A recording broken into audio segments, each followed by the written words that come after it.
주식회사가 만약에 주식을 발행한다 그러면 그건 자본이죠. 하지만 회사가 채권을 발행한다라고 하면 그건 부채로 잡혀요. 주식을 매입하면 주주가 그 회사 주인의 권리를 나누어서 갖는 거잖아요. 하지만 채권은 전혀 그렇지가 않습니다.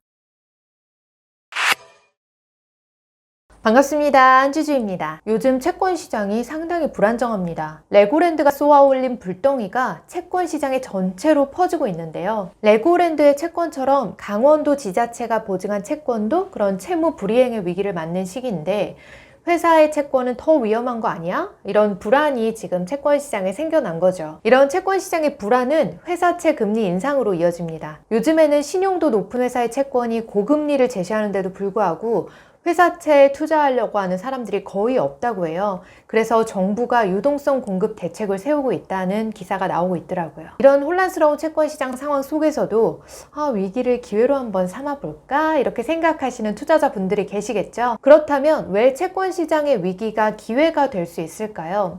이건 위기 상황 속에서 회사채와 국채의 신용 스프레드가 커지기 때문입니다. 신용 스프레드가 벌어지면 회사채 금리는 더 크게 올라가거든요. 여기서 말하는 신용 스프레드라는 거의 의미는 회사채 금리와 국고채 금리의 차이예요. 국고채는 안전자산이잖아요. 국가가 보장해 주는 거니까. 그러니까 국고채의 금리는 안전하니까 보다 좀 금리가 낮겠죠. 근데 위기 상황이 오면 회사는 언제든지 망할 수 있으니까 개별 회사가 발행한 채권의 위험이 이 국고채보다 훨씬 더 높아지게 되는 거예요. 그리고 그게 금리에 반영이 되는 거죠. 이 신용 스프레드 수치가 커지면 커질수록 시장이 회사채에 대한 그 투자 위험을 더 높게 본다는 것을 뜻합니다. 이런 신용 스프레드를 잘 활용을 해 본다면 위기에 더 좋은 금리를 주는 그런 투자처에 투자할 수 있겠죠. 근데 이게 하이리스크 하이리턴이니까 투자의 위험은 꼭 생각하셔야 될 거예요. 근데 저는 조만간 정기예금 대용으로 해서 이 채권 투자를 좀 염두에 두고 있는 상태니까 오늘은 실질적인 채권 투자의 방법에 대해서도 이야기를 드려보려고 합니다. 제가 지난 몇 차례 영상에서 채권의 기초적인 개념에 대해서 말씀드렸는데 오늘은 그 채권의 개념을 간단히 요약해서 설명해 드리고 바로 채권 투자의 방법을 알려드리겠습니다. 먼저 채권은 채무 관계예요. 돈을 빌려줄 때 차용증을 써주는 거랑 비슷한 게 채권이거든요. 근데 그 차용증에는 만기가 언제다, 언제 내가 돈 돌려줄게, 단 그 사이에 이자는 얼마씩 줄게, 이자를 지급하는 주기는 3개월이야, 6개월이야 이런 식으로 딱 명시가 되어 있는 그 차용증이 바로 채권입니다. 주식회사가 만약에 주식을 발행한다 그러면 그건 자본이죠. 하지만 회사가 채권을 발행한다라고 하면 그건 부채로 잡혀요. 주식을 매입하면 주주가 그 회사 주인의 권리를 나누어서 갖는 거잖아요.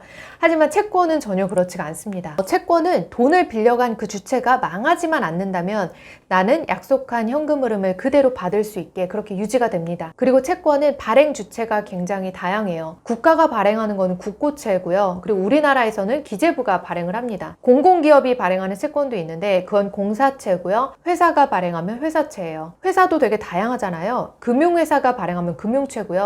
중앙은행이 발행하는 채권도 있어요. 이거는 통화안정증권이라고 하는데요. 줄여서 통안채라고 합니다. 채권의 만기도 되게 다양한데요. 국고채의 경우에는 2년물, 3년물, 5년물, 10년물, 20년물, 30년 그 이상도 있습니다. 요즘 들어서 채권 투자에 관심이 있으신 분들이 많이 늘었는데요. 이건 아무래도 채권의 높은 금리 때문이겠죠. 작년에 우리나라 기준금리가 한 0.5%였던 걸로 기억하는데 최근에는 3%까지 상승을 했습니다. 정말 짧은 기간 동안에 금리가 급상승했죠. 기준금리가 이 정도로 오르니까 채권금리는 더 높을 거고요. 그리고 돈에는 눈이 달려 있어서 금리가 막 높은 쪽으로 찾아가지고 이동하거든요. 그러니까 채권의 금리가 높아지니까 돈이 채권 쪽으로 더 많이 이동한다고 볼 수도 있겠습니다. 채권의 가격과 그리고 금리 그 사이의 관계도 되게 중요한 부분이라서 이것도 간단히 짚고 넘어갈게요. 예를 들어서 1년 뒤에 만기가 도래하면 지금 돈을 넣고 내가 1년 후에 그 돈을 받게 될 텐데요. 넣은 돈보다 내가 받는 돈이 더 많아야겠죠. 그래야 투자하겠죠. 1년 뒤에 10,000원을 받는 거래를 내가 9,000원에 지금 살 수 있다라고 하면요. 여기서 이런 채권의 금리는 10%가 될 거예요. 근데 내가 이 10,000원을 미래에 받는 거래를 지금 8,000원에 살 수 있다라고 하면은 금리가 20%가 되겠죠. 자, 여기에서 보면 금리가 상승했을 때 어떤 일이 일어났나요? 채권 매수 가격은 하락한 것을 알 수 있죠. 이게 이해를 돕기 위해서 좀 단순화해서 보여드리는 수치인데 이런 메커니즘에 의해서 채권 가격과 그리고 금리는 반비례 관계로 움직이는 겁니다. 채권의 경우에는 투자하는 시점에 그 투자 수익률이 딱 정해져 있는 거여서 채권을 예금처럼 투자하실 수도 있는데요. 다만 이거는 채권을 만기까지 가져간다는 조건이 붙어요. 채권을 내가 사서 만기까지 가져가면 초기 투자 시점에서의 그 금리가 유지가 되는 겁니다. 근데 이 채권을 계속 들고 가지 않고 중간에 거래할 수도 있잖아요. 이렇게 중도의 채권을 거래하시게 되면 채권 가격과 그리고 수익률이 수시로 변동하게 되는 거예요. 그래서 시장에서 이 채권이 얼마에 거래되느냐에 따라서 수익률이 계속 달라지게 되는 거죠. 자, 채권을 이제 실전에서 투자하신다라고 하면은 채권을 투자할 때 내가 개별 채권을 살 건가 아니면 채권 ETF를 살 건가 이 둘 사이에서 좀 고민이 되실 텐데요. 제가 이 둘 간의 차이점을 말씀드려 보겠습니다. 채권은 국가나 특정 회사가 발행하는 그 단일한 종목이잖아요. 근데 개별 회사가 발행한 채권을 내가 만약 들고 있는다면 그 회사가 망하면 어떻게 돼요? 돈을 돌려받지 못하게 될 거예요. 개별 채권에는 이런 채무 불이행의 그 위험이 존재하니까 개별 채권 말고 내가 여러 개의 채권을 분산해서 들고 있고 싶을 수 있는 거잖아요. 이렇게 채권에 나는 분산 투자하고 싶다 하시는 경우에 투자할 만한 상품이 바로 이 채권 ETF입니다. 개별 채권의 경우에는 만기 시에 투자 원금을 돌려받는다라고 하는 그 만기의 개념이 있는데 하지만 이 채권 ETF는요, 만기에 대한 개념이 없어요. 그러다 보니까 이 채권 ETF라는 게 시장 상황에 따라서 계속 가격과 수익률이 변하는 거고, 그래서 주식이나 다를 바 없이 되게 위험한 투자 상품이 되는 겁니다. 그래서 저는 지금까지는 채권 ETF를 추천하지 않았어요. 개인 투자자분들의 입장에서는 개별 채권에 투자하시는 게 더 마음이 편하실 거예요. 만기 개념이 없는 채권 ETF는 채권의 가장 중요한 매력을 없애버리는 거죠. 자, 정리해보자면 분산이라는 측면에서 보면 채권 ETF의 승리입니다. 개별 채권은 신용 등급을 내가 꼼꼼히 따져가지고 이렇게 투자를 한다라고 해도 망할 위험이 남아있잖아요. 하지만 채권 ETF는 그렇게 망할 위험은 없는 거죠. 전 세계에 있는 채권 전체에 투자할 수도 있고, 회사채에만 묶여있는 상품에 투자할 수도 있고, 특정 만기로 묶여있는 ETF 상품에 투자할 수도 있어요. 하지만 이런 분산 투자의 측면을 제외하면 개별 채권이 저는 훨씬 더 매력적이라고 생각합니다. 자, 개별 채권이 훨씬 더 매력적인 첫 번째 이유는 바로 세금인데요. 개별 채권의 경우에는 매매 차익에 대해서 세금이 없습니다. 개별 채권에 투자하면 그 채권의 금리에서 얻은 그 이자 수익에 대한 배당 소득세만 붙거든요. 그 배당 소득세가 15.4%고요. 만원짜리 채권을 샀는데 그 채권에 적혀진 표면 금리가 10%다라고 하면은 내가 매년 1,000원의 이자를 받는 거잖아요. 그럼 그 이자인 1,000원에 대해서만 15.4%의 세금을 내면 되는 거예요. 만약에 내가 개별 채권을 들고 있다가 그 특정 시점에 그 채권의 가격이 크게 상승해서 시장에 이 채권을 팔아버린다라고 했을 때 그 시세 차익에 대해서는 세금이 없습니다. 혹여나 발생할 수 있는 채권의 그 시세 차익에 대한 세금이 없다라고 하는 게 그 개별 채권이 누릴 수 있는 엄청난 장점이죠. 그리고 개별 채권이 더 매력적인 이유, 두 번째 이유는요, 만기까지 보유하는 전략을 쓸 수도 있다는 겁니다. 아까 제가 금리가 오르면 채권 가격이 하락한다라고 말씀드렸는데요. 그래도 괜찮아요. 왜냐면 내가 이걸 만기까지 들고 가면 채권 발행 회사가 망하지 않는 한 전혀 문제가 없습니다.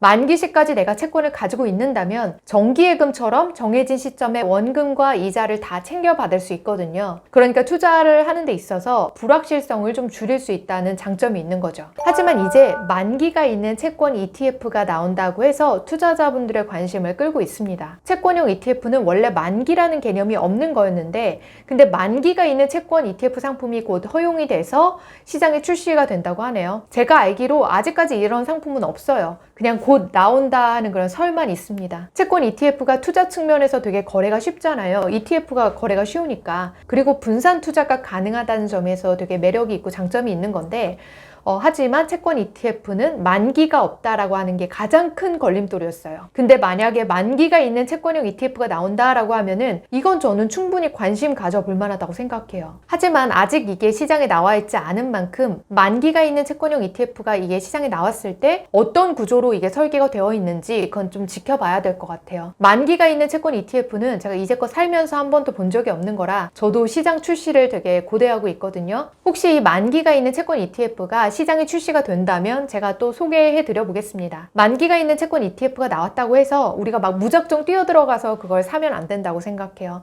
ETF 같은 경우에는 수수료나 운용 방식 이런 것들을 좀 잘 따져봐야 되거든요.